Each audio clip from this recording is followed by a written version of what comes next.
Hola, les damos la bienvenida desde los estudios de Flaxo Radio en Quito, Ecuador. Esto es El Clima y Nuestros Rumbos. Soy María Bacaflor y en el episodio anterior viajamos a la Sierra Central del Ecuador, donde conocimos la historia de la comunidad de Sacha y sus formas de vida ligadas al agua y al páramo. Hoy, en el episodio 4, nos movemos hacia la Amazonía peruana, a la ciudad de Iquitos en el departamento de Loreto. Aquí, hablaremos de una historia marcada por inundaciones, incendios y la decisión de familias de abandonar un territorio y empezar de nuevo. Pero también hablaremos de resistencia, memoria e identidad.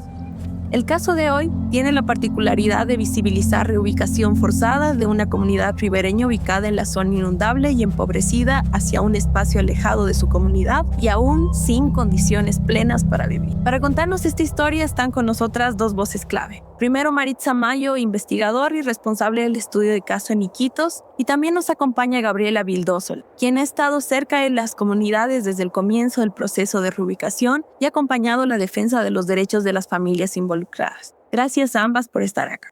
Claro, para emprender es necesario que se señale que en el Perú no hay una política que atienda las necesidades de las personas más necesitadas. Entonces, es como que cada familia tiene que ver cómo se les arregle. En ese contexto, se identificaron, las familias buscaron primero unas zonas cercanas a la ciudad, ¿no? En el caso de Belén, y posicionando a través de unas casas flotantes, y después eso se fue consolidando y agrandando. En ese contexto es de que por la presencia de los ríos Itaia, Nanay y la propia Amazonas, Iquitos es muy susceptible de sufrir inundaciones. En ese escenario, en el 2012 y en el 2015 se vieron inundaciones muy fuertes, y por esa razón es que el gobierno decide, vamos a hacer una reubicación. Se comunicó a las familias y se hizo una propuesta de reubicación. Esa propuesta faltó participación, que haya más trabajo de qué significaba esto para las familias. Y sí, bueno, también yo quería precisar que en la Amazonía existe dos maneras de ocupar el territorio. Es el asentamiento en zonas altas del territorio, pero también en las zonas de llanuras aluviales, ¿no? En donde existe esta dinámica del río de creciente y vaciado. Entonces, un grupo cada vez mayor de familias ocupa las áreas de llanura aluvial de la ciudad, a semejanza de esos antepasados o de ellos mismos lo ocupaban en el territorio. Entonces es muy familiar para ellos trabajar, vivir y adecuarse a esta condición del río creciente y vaciante. Sin embargo, sí hay eventos más pronunciados, como dice Maritza, hay siempre una amenaza constante porque debido pues al cambio climático, los eventos, estas crecientes suelen ser más grandes que llegan las inundaciones y afectan Hay un riesgo mayor, que creo que el impacto de la creciente, porque la gente está adaptada, que es el riesgo sanitario, porque obviamente la ocupación no es la más adecuada, no cuentan con servicios de desagüe, de agua continua, de energía, y entonces existe riesgo sanitario muy alto. El gobierno sí tomó el riesgo por inundación, que en nuestro país la norma, como dijo Maritza, está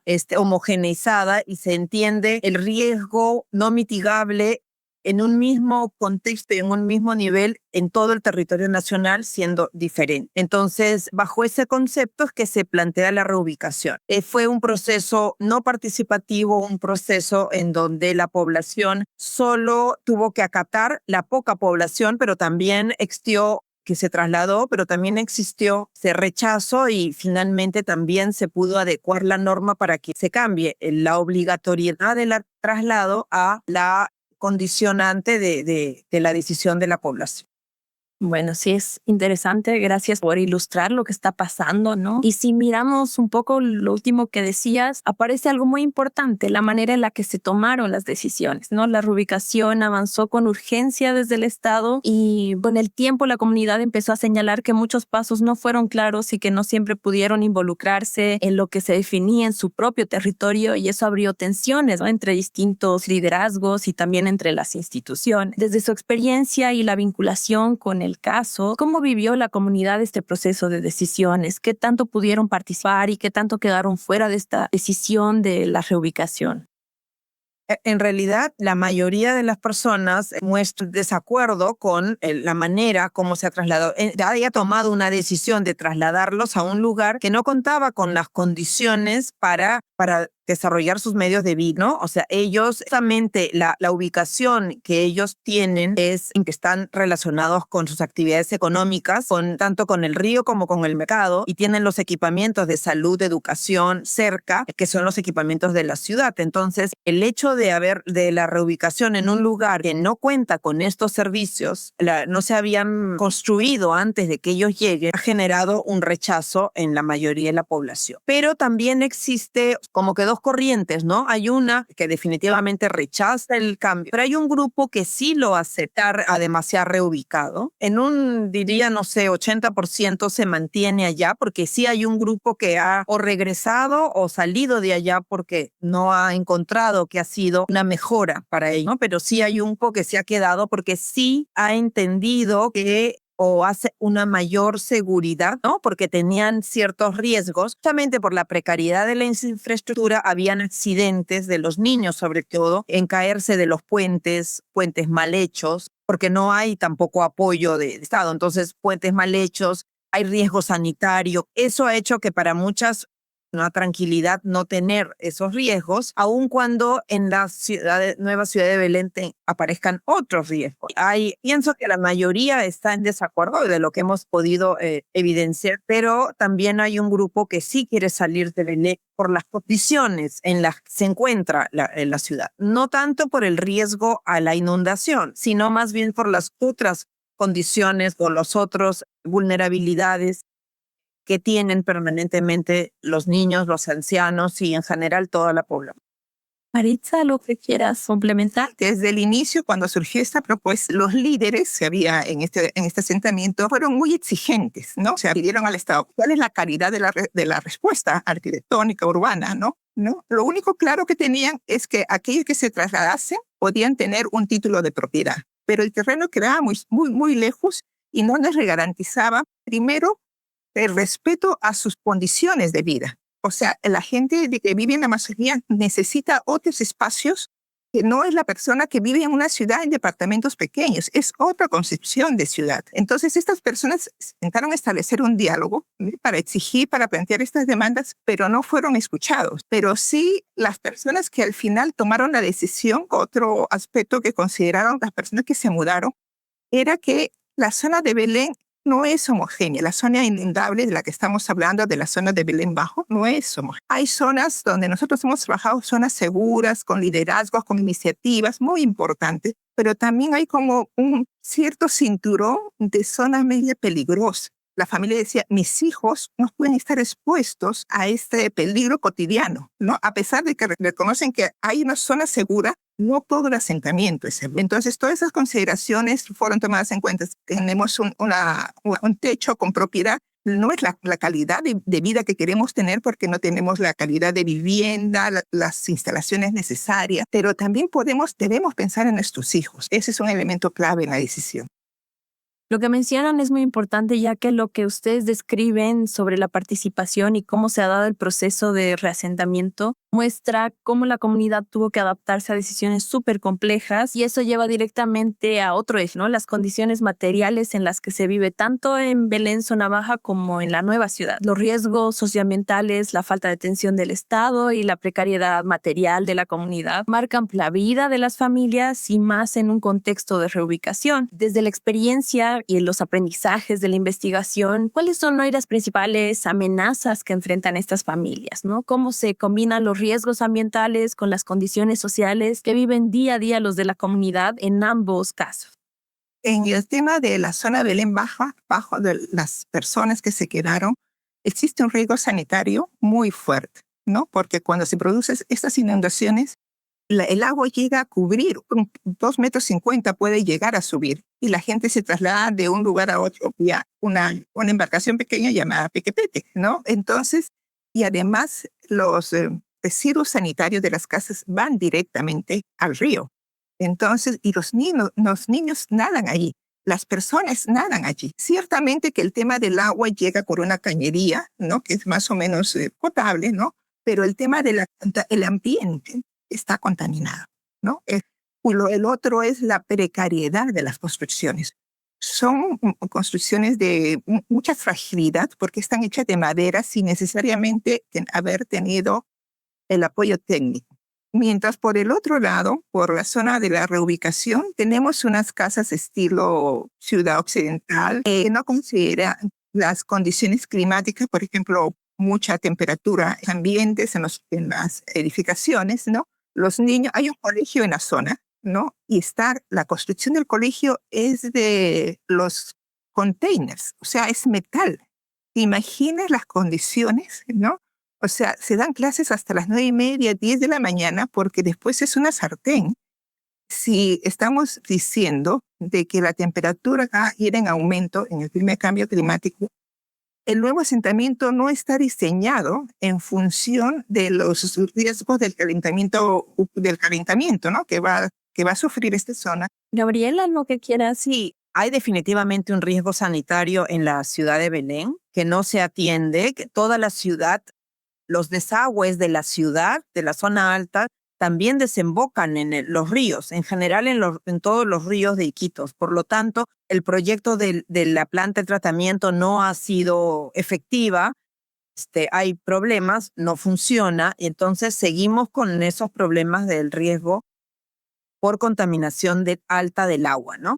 Lo otro sí quería reforzar el tema de la precariedad de las edificaciones porque no hay asistencia técnica. Entonces son muy inestables a los vientos, justamente al agua, al movimiento del agua propio, pero también de los vientos y de las lluvias y también la precariedad pero cuando el agua crece, sí hay que construir las pasarelas y esas pasarelas son las que construye la gente y normalmente hay accidentes debido a eso. Bueno, también Marisa dice, hay una gran zona, la más grande, que tiene un problema de inseguridad ciudadana muy fuerte, ¿no? Hay mucha delincuencia y que incluso las otras zonas tienen hasta miedo, los mismos pobladores de los sectores. Entonces también hay ese riesgo de inseguridad ciudadana. Y en Nuevo Belén, bueno, así como se han trasladado las personas para tratar de vivir en mejores condiciones, también se han trasladado los problemas, ¿no? O sea, también se han trasladado ciertas personas que promueven esta inseguridad ciudadana, que entonces, lamentablemente el proyecto de reubicación se inició con las casas, pero no con los servicios y equipamientos. Entonces, hay casas, pero al inicio no había ni agua. Pero la segunda etapa sigue sin agua. Entonces tiene unos tanques que el ministerio llena todas las semanas de agua para que la gente con sus baldes pueda acceder. Entonces no estamos en mejores condiciones que antes. Entonces, y obviamente la vulnerabilidad económica también la población sigue viviendo de lo que trabaja en Belén. Entonces, es decir, han tomado decisiones en donde ya solo el hombre principalmente es el que se traslada a trabajar y se quedan las señoras. Y hemos visto una proliferación de bodegas, por ejemplo. Las señoras se quedan y hacen su bodeguita. Pero en realidad en un lugar donde todos tienen bodegas, ¿quién compra, no? Entonces también hay un problema ahí que buscan la manera de cómo salir adelante, pero se encuentran pues con que no hay las condiciones, ¿no? Lo que comentan es súper importante porque muestran la complejidad de la vida material de las personas, un impacto en sus modos de vida, pero también yo quería hablar sobre el impacto emocional en las familias, que una reubicación no solo cambia el lugar donde se vive, también altera sus vínculos, sus recuerdos, la manera en la que la comunidad se reconoce a sí misma. Entonces, quería preguntarles qué subjetividades aparecen cuando una comunidad debe decidir entre quedarse en el riesgo o empezar de ser en otro lugar donde tampoco tienen un espacio seguro y condiciones óptimas para vivir. No sé, tal vez podrían contarnos un poquito qué experiencias han compartido las familias. Hemos encontrado, sobre todo en la nueva ciudad de Belén, frustración de las personas. Todas las que se trasladaron sí tenían una esperanza, ¿no? O sea, porque decidieron, porque la mayoría, mira, de 2.600 familias censadas para el traslado, solo se han trasladado 397. porque solo hay 397 casas también, no hay más. Entonces, había una esperanza de estas personas que habían aceptado por todos los problemas que ya hemos mencionado. Sin embargo, se han encontrado con una realidad que no ha cubierto sus expectativas, ¿no? O sea, que tiene problemas. Entonces, sí hay un sentimiento de frustración. Varios de ellas, de estas familias, se han regresado a Belén, pero ya no han encontrado su casa porque la tenían que canjear, ¿no? Pero han tenido que irse de agregados a otras casas de familiares. Entonces, termina perjudicándose más su situación. Y otros han ido ya a otros lugares, porque hemos visto en Nueva Ciudad de Belén que hay casas vacías, hay gente que se ha retirado. Y en el caso de Belén, yo también diría que hay ese mismo sentimiento de frustración también con las autoridades, porque no resuelven sus problemas, ¿no? O sea, hay eso de tomar la decisión de salir, de reubicarlos sin consentimiento, sin comunicárselos, sí los ha llenado de fastidio. Pero otra situación que se ha visto es el vínculo que había, ¿no? O sea, en Belén todos tenían sus vecinos. A la nueva ciudad de Belén no se han reubicado en grupo. Es decir, las familias que vivían en este sector se van todas juntas. Se ha reubicado una por una. Entonces, mis nuevos vecinos ya no son mis antiguos vecinos, ya no les conozco. Entonces, tengo que empezar otra vez a hacer relaciones. Hay mucho, sí hay un vínculo social muy importante, es decir, cuídame al hijo mientras yo me voy a comprar, mírame mi cocina porque voy a hacer esto. Siempre hay esa ayuda, eso allá lo han tenido que volver a construir, si es que lo han construido, ¿no? O sea, ese vínculo lo han tenido que volver a construir. Entonces también hay ese otro sentimiento de empezar de cero, no solamente como familia, sino también como comunidad. El entender cómo esta vivencia cotidiana muestra que la reubicación no es solamente un asunto técnico o de planificación territorial, entre comillas, sino toca la vida de las personas, sus relaciones, su identidad, su relación con la comunidad. Y precisamente por eso pensar el futuro de las familias también exige mirar qué debería cambiar y para qué y hacia dónde podría dirigirse este esfuerzo para que sea más digno, claro y más justo para quienes están en ambos territorios, ¿no? Entonces, ¿ustedes qué consideran que es urgente para avanzar hacia soluciones más justas, hacia cómo debería incorporarse la voz de la comunidad en este tipo de escenario? Sí, el tema del cambio climático es un tema que convoca a toda la humanidad. Entonces, no es solamente responsabilidad del Estado y de las comunidades que viven allí, sino que es una responsabilidad de todos. Destaco, por ejemplo, la preocupación que en el mismo Iquitos surge y del cual Gabriela Esmier tiene la iniciativa del grupo del colectivo El Acuerdo por Iquitos. O sea, es la sociedad, ¿no? Ellos hacen un grupo de reflexión, convocan a diferentes actores para ver cuáles son las soluciones. ¿Cuáles son las soluciones para la planificación de la ciudad? ¿Cuáles son las soluciones con estos asentamientos precarios? O sea, tanto ONG, el Colegio de Arquitectos o líderes como Gabriela, ¿no? Porque Gabriela es de Iquitos, el compromiso, pero también, por ejemplo, de la academia. Y eso, lamentablemente, no es un tema que se trabaja a nivel de academia. Las respuestas necesarias para la Amazonía, tema muy poco trabajado en todo caso. ¿Cómo hacemos para reflexionar? Y esa reflexión tiene que ir a las condiciones de vida, sí, pero también sobre lo que se nos viene como cambio climático. Cada vez el cambio climático nos enfrenta a un escenario más exigente. Mira, yo creo que deberíamos partir primero por entender el territorio. La mayor deficiencia que tiene el Estado en general es creer que todo el territorio peruano es homogéneo. Por lo tanto, no existe, por ejemplo, cómo planificar la Amazonía, ¿no? O sea, no existe, no existe cómo ocupar territorios duales, ¿no? O sea, que tienen agua por momentos y que no tienen agua por momentos. Que se da en la Amazonía, o sea, Iquitos no es la única, ¿no? Se da y en toda la Amazonía en general, ¿no? O sea, en Colombia, en Brasil hay muchos ejemplos. Entonces, creo que ahí hay un desafío muy grande porque se entiende de que todo lo que está sobre el agua es un río. Y ahí habría que nivelar qué riesgo es mitigable, es posible de adecuar hay que ajustar y por supuesto eso va a permitir, porque hoy la ley como se cataloga como riesgo no mitigable recurrente, no se puede intervenir nada. O sea, el gobierno local no puede, por lo tanto, esta población está a libre designio de la naturaleza o de porque la reubicación para ser reales pues no ha funcionado. Y no es que no debamos reubicar a población, sí es importante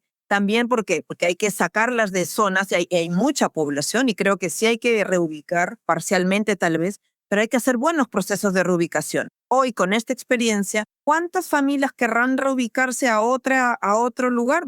Entonces, hay que mejorar los procesos de reubicación, hay que buscar qué falló para... Creo que esa retroalimentación tampoco tiene el gobierno, el Ministerio de Vivienda no hace ese análisis, feedback de qué pasó, qué me podemos mejorar y cómo podemos replantear el ojos, ¿no? O sea, ellos insisten en que es una buena solución y nada más. Por el lado del primer nivel, que es el nivel del Estado, sí hay que ajustar las normas a un territorio amazónico, ver la manera como planificamos este territorio y además mejorar los procesos de reubicación. Y segundo, también creo que hay que hacer una sensibilización a la población porque se estigmatiza mucho a la población que vive en zonas. Entonces hay una estigmatización de que todos son personas de mal vivir, que no saben vivir. Entonces tampoco ayuda a buscar soluciones porque sí es verdad que hay precariedad en la infraestructura, pero las soluciones son adecuadas. Es decir, una vivienda sobre palafitos, una vivienda flotante,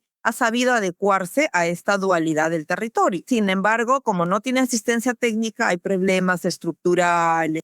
Las soluciones pueden ser respuestas adecuadas al cambio climático. Es decir, una vivienda flotante podría adaptarse mejor a una inundación que una vivienda estática y fija, sí. Claro, ¿no? Porque se va a adaptar a la crecimiento. Pero claro, en las condiciones en las que está probablemente genere mucho más riesgos de los beneficios, ¿no? Entonces creo que debemos partir por esa parte, ¿no? Es un tema de cambio de paradigma, de entender que la Amazonía necesita sus propias regulaciones y su propia manera de resolver sus problemas. Maritza, Gabriela, gracias. O sea, este es un tema súper amplio y complejo y hubiera querido abarcar toda la diversidad del estudio de caso, pero ya para ir cerrando esta conversación quisiera plantear una breve pregunta que nos ayude a complementar, digamos, el panorama. ¿Hay algún comentario que nos pueda señalar algún aspecto que no hayamos mencionado y consideren que es fundamental para entender el caso, este tipo de problemáticas en la Amazonía, que no solo pasa en Perú, sino también en toda la región? ¿Un aprendizaje, una reflexión, algo que quieran que todos los que nos escuchan sepan? Bueno, sí, yo quería básicamente de conocer el territorio, ¿no? O sea, me parece súper importante entender a la Amazonía como un territorio diferente y que tiene potencialidades enormes para resolver los problemas de otras maneras, probablemente fuera de la caja o de lo que hemos estado acostumbrados a resolver, ¿no? Hay una esperanza muy grande, creo que hay que sobresalir, decir que a pesar de las dificultades, existen iniciativas como las de los jóvenes que sí tienen esperanza, ¿no? Yo creo que eso hay que resaltar también, porque como te dije, hay una estigmatización de esta población, hay una baja autoestima, y creo que es loable que desde los niños se empiece a fortalecer ese sentido de estima, de identificación y de identidad, ¿no? Los beleninos se sienten orgullosos de ser beleninos y eso es lo que también hay que fortalecer más. Y bueno, creo que esas dos, entender el territorio y entender a la población, que es fundamental para un futuro mejor para la ciudad en general y para todo este sector de la población. Maritza. Quisiera señalar de algo que Nuevo Belén es un proyecto del gobierno nacional. Y entonces, en ese sentido, cuando ha habido problemas cotidianos, los gobiernos locales, el gobierno regional dicen, no, ese es un problema del gobierno nacional. Entonces, la necesidad de que haya diálogo entre autoridades, ¿no? Porque es una responsabilidad de todos, me parece importante. Es aprender a escucharnos, aprender a comprendernos como humanos, ¿no? Los diferentes comportamientos, porque los comportamientos de una persona ciudadana son los mismos comportamientos de una persona que vive en Iquitos o de una persona que vive en la Amazonía, en la zona rural. Y tendremos allí una tarea muy enorme, el entender la dimensión y los retos que se enfrentan día a día, y esos retos no pueden ser solucionados, atendidos con nuestra vara occidental, ¿no? Por un lado tenemos que conocer y entender y plantear soluciones de acuerdo a esa realidad. Gracias Gabriela, Maritza. Tiempo, por la claridad y por la generosidad con la que compartieron cómo ha sido este proceso y las experiencias también de la comunidad. Agradezco profundamente su participación en este episodio. Muchas gracias. Gracias, Gabriela. El caso de Nueva Belén nos muestra los múltiples desafíos que enfrentan las comunidades en contextos de vulnerabilidad climática. La reubicación forzada, aunque pensada como solución a una amenaza climática, se convierte en un proceso tenso y fragmentado. Esto cuando no considera las condiciones sociales, culturales y económicas de quienes la viven. Las comunidades nos enseñan que es necesario reconstruir vínculos, garantizar servicios, reconocer derechos y sobre todo escuchar a la comunidad. Porque cuando la decisión se toma sin participación, los territorios no se transforman, se fragmentan.